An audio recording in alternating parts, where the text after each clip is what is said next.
From the Smith Center in Chapel Hill, this is Tar Heel Illustrated. I'm staff writer Jacob Turner, and alongside me, as always, THI publisher Andrew Jones. And Andrew, about an hour ago, we saw Carolina defeat Gardner-Webb 77-61 here in Chapel Hill. And first half was a little sluggish. The game as a whole really was a little sluggish. Carolina looked, I guess particularly in that first half, didn't look great.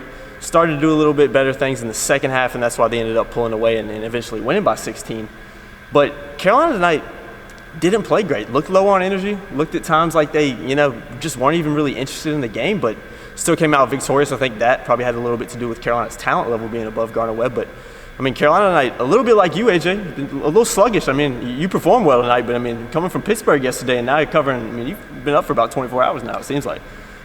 Do I need to make this a video about my travels? Yeah, exactly. About 500 flights canceled and routing through New York and sitting on a tarmac. The people need to know. The people need to know. No, I didn't go home. I came straight here. Exactly. But I did change. I had to change the clothes with me.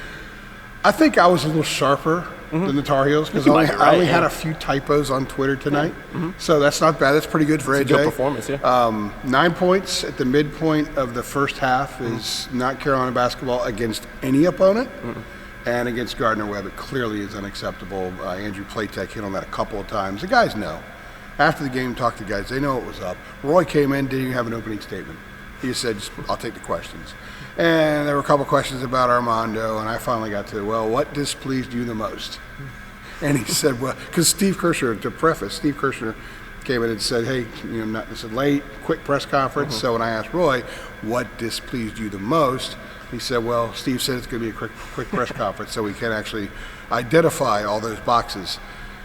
They were sluggish, and they did not play well on either end of the floor. Cole Anthony had a lot of mistakes in the first half, shrugged the 28 points off. We're not going to go 28-point route yet because we're going to focus more on this element. 3 in the first half. He had 4 turnovers in the game. He dribbled into the defender, hit a ball swiped right out of his hands, thought he forced some shots. Had some high passes to Armando. Everybody had high passes. They got this lob that you're going to see in February a lot more efficiently than you see now, and it's because of the growing pains they're going through with right now. I think tonight was sort of a growing pains game because a lot of the things that they're still struggling with were fully on display in this game. And then defensively, I thought there were a lot of issues too. Gardner-Webb missed a lot of open shots. They got right to the rim with the dribble. I just think the Tar Heels were a step slow. I don't think there was great communication. I don't think there was great help side defense. They turned the ball over too much, more than Gardner-Webb did.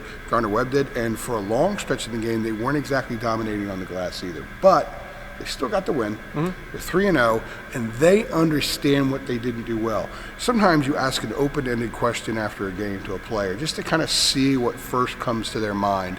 When you say, hey, so what didn't go well for you guys tonight? They all knew. Obviously, Roy had just probably hammered it home to them in the locker room, but they still knew, and it was genuine. And they will learn from it. They'll be better from this experience. But I wouldn't look at this and say this is Carolina basketball. This is this team. I would say this is where this team was November 15th on this specific night, and in a few months down the road, come back and take a peek, and I think you'll see a dramatic difference. I thought one bright spark for Carolina tonight was Christian Keeling. I think we saw. He still hasn't had. He only finished with 9 points. I think it was 4 rebounds, but had a big block in the second half. I asked Leaky Black about that block, and I was like, have you ever seen him do anything like that? And he was like, I had no idea he even had that athleticism in him. So I think Christian Keeling showed a little bit more of what we kind of expected him to do. Like I said, the points aren't quite there yet. His scoring ability he hasn't shown through quite yet. But I think he was a bright spot for Carolina tonight, and he looked like a guy that was just playing with a little bit more confidence and seemed just a little bit more sure about himself. So maybe that'll be a little step for him to move a little bit forward, going into the rest of the season and continue to progress. But I thought Christian Keeling looked solid tonight. Well, I asked Andrew Platek after the game, I said, we saw that little sequence, that flare-up from Christian in the second half, in particular, where he came off a screen, popped out to the right wing, catch and shoot. It was beautiful, fluid motion. Yep. And I asked Andrew, I said, is that what you guys see in practice all the time? He said, yes. That's what we see, and it's slowly starting to come out. You saw part of it tonight, and actually, to be honest with you, that may have been the most positive thing to take away from this game, is the fact that Keeling felt kind of normal. He had a normal stretch where he wasn't pressing so much, and he was fluid. And I asked him about feeling normal, and he said, well, I wasn't a catch-and-shoot guy at Charleston Southern. I was more a drive, penetrate guy, but he did hit a lot of threes there as well. But his threes are based off his driving game. We did see 2 driving buckets from him tonight, a beautiful scoop. over a defender, a pass, I think, from Cole. So that's a really good sign. People need to understand, I actually think that for these grad transfers, this is a bigger transition than it is for freshmen like Cole and Armando, Definitely. simply because for them, this is just a normal part of their trajectory. It's a normal part of their path. For Keeling and for Justin Pierce, it's a diversion for what was a normal path for them. And they're adjusting to it, and they're adjusting to playing with the standard of having those words on your chest and playing with all the banners and everything that the program means. I mean, I guarantee you, neither one of those two kids had a game at Charleston Southern and William & Mary where they won by 16, and there was a lot of concern. Yeah. But they won by 16 tonight. There was a lot of concern. But the positive is that Christian smiled afterward.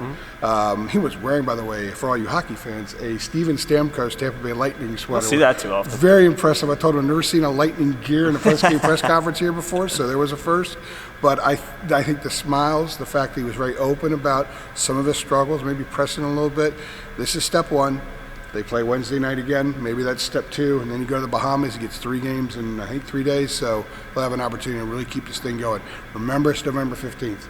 Christian Keeling on November 15th kind of came out a little bit. We'll see how much more he comes out, what kind of guy he is, like I said, and like in February. I keep saying, look at him now and look at him in a few months from now, because I truly believe that this is a process, and this is just one small stage in that process. Speaking of this season just being a process, kind of on a bigger whole, I think these games kind of happen. We've seen it recently. You see it with Evansville against Kentucky. I mean, obviously that ended in an upset, but you don't have to look far. You can look right down the road tonight. And Duke struggled with Georgia State for most of that game, and Duke ends up pulling away. But still, these games happen, especially in November. Early in the season, there's going to be these games where maybe Carolina doesn't look like the team you expect them to be. They're nowhere near the finished product.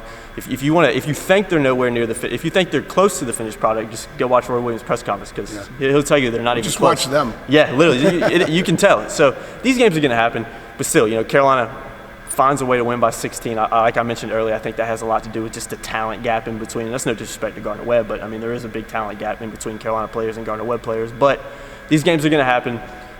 Carolina still finds a way to win, so I wouldn't be surprised if we see some other games early in the season where Carolina just doesn't look great. Well, I think so, but to your point, Florida State tonight was trailing Western Carolina most of the night, won by 5. Yeah. You can look at the scores across the country. Go look at the Power 5 scores every night. And somebody's going to lose to a team that most fans don't know much about. Now, we know about Gardner-Webb. They pushed Virginia in the first round of the tournament last year. Yeah. I know they're 0-3, but there's a winning culture there.